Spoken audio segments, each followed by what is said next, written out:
From season 4 may have ended, but the show did what it always does best. It answered just enough to make the bigger questions even more dangerous. Why did Fatima turn? Was that really Jim Ethan saw? What exactly are the bones supposed to do? How does Julie's story walking even work? And maybe the biggest one of all, what is the town actually trying to prove? Hey, what's up everyone? Come back to Breakdown Epic. Just to let you know, this video will contain spoilers. Now, after season 4, there are still a lot of mysteries hanging over this show, but in my opinion, some of them are not just random mysteries anymore. They're clearly connected to the same larger idea: rituals, reincarnation, sacrifice, and a town that feels less like a location and more like a system. So instead of just listing unanswered questions one by one, I want to break down the biggest ones in the order that actually helps make sense of the story. And I want to start with the biggest one of them all. What are the boy in white and the man in yellow really supposed to be? Because once those two finally acknowledge each other, the whole mythology shifts. That scene tells us this is not just one entity torturing random people. There is a structure here, a repeated cycle, a game that has been running long before the current residents ever arrived. And the simplest way I can explain it is this: the town itself may be the real power, while the boy in white and the man in yellow are opposing forces born out of that power. One represents help, warning, restraint. The other represents manipulation, fear, collapse. Not necessarily God and devil in a literal sense, but two sides of the same supernatural system. And if that is true, then the town is not trying to destroy everyone as quickly as possible. It is trying to test what wins when people are placed under impossible pressure. That idea actually explains a lot. It explains why the boy in white is vague instead of direct. He does not overpower the town's rules, he only nudges people. It explains why the man in yellow is always trying to push people into betrayal, panic, and despair. He wins when the town turns on itself. And it explains why the cycle keeps repeating.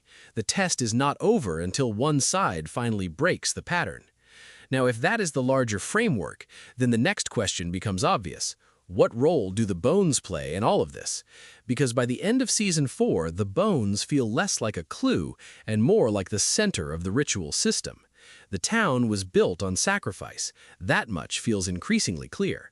So if those bones belong to the sacrificed children, then they are not just remains. They are the physical anchor of the original bargain. That is why moving them mattered. And what if the real purpose of the bones is not simply to expose the truth of the sacrifice, but to undo its effects? If the immortality of the monsters and the continuity of the cycle are both tied to those children never being put to rest properly, then maybe the way out is not destroying the town directly. Maybe it is finishing the one ritual that was interrupted centuries ago. That is where the Lake of Tears theory starts making more sense. I still think there is a strong chance the true Lake of Tears is the final destination for the bones. Not because it is some magical healing pond in a simple fantasy way, but because this show loves symbolic reversals.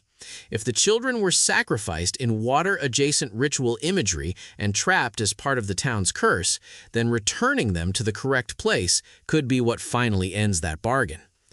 Now wait, let me go back to something because this connects directly to Fatima. Why did Fatima turn into a monster? I think there are two forces at work here, and both of them matter. The first is obvious. The man in yellow's blood accelerated something inside her. That was the immediate trigger. The physical changes, the veins, the hair loss, the dropping pulse, all of that started to tell us she was being pushed toward a transformation.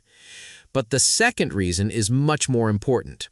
The town recognized her as part of the same ritual pattern as the original monsters. The monsters gained immortality by giving their children over to the town. Fatima did not knowingly make that bargain, but the town still took her child. She gave birth to Smiley. The child was claimed. And because the town operates by ritual logic rather than normal moral logic, that may have been enough. In other words, she unknowingly completed a version of the same act. That is why I think her transformation is not random.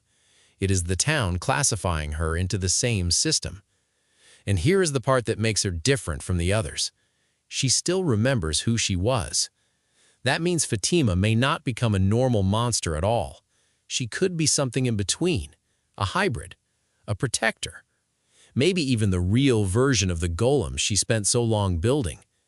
If the old monsters belong fully to the curse, Fatima may become the first creature born from it who can still resist it. That could make her the most dangerous thing in the town, for both sides. Now, let's talk about Ethan seeing Jim, because I think this is one of the questions the show left deliberately unresolved for a reason. There are really only two explanations that make sense.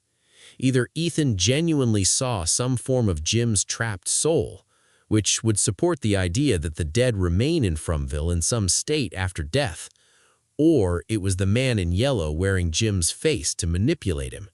And honestly, both options are terrifying in very different ways.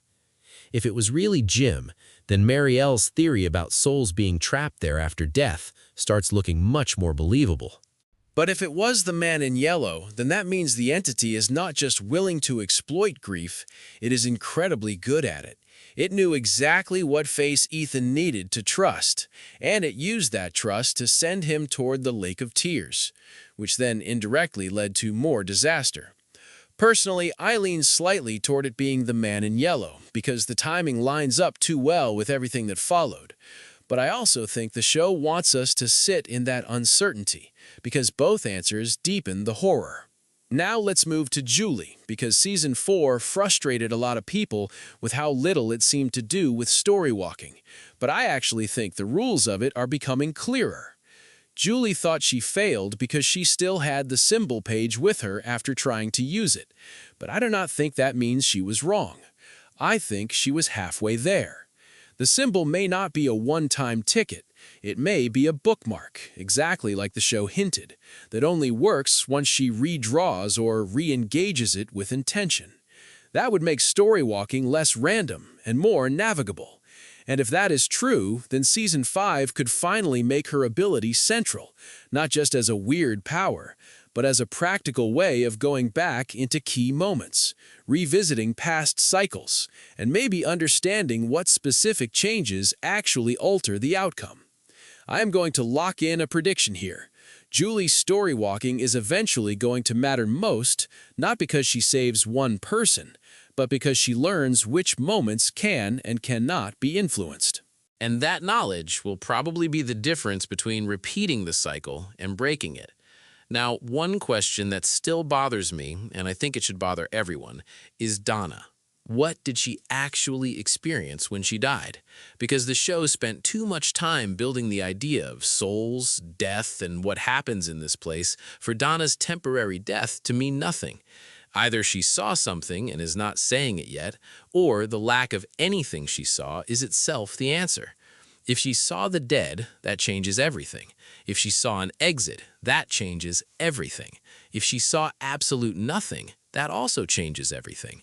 And honestly, Donna gatekeeping something huge would not surprise me at all. People in this town are terrible at sharing useful information. At this point, if someone discovered the cure for the curse, they would probably mention it 3 episodes later while making coffee. So where does all of this leave us? The biggest unanswered questions of Season 4 all point back to the same core truth. This town is not random.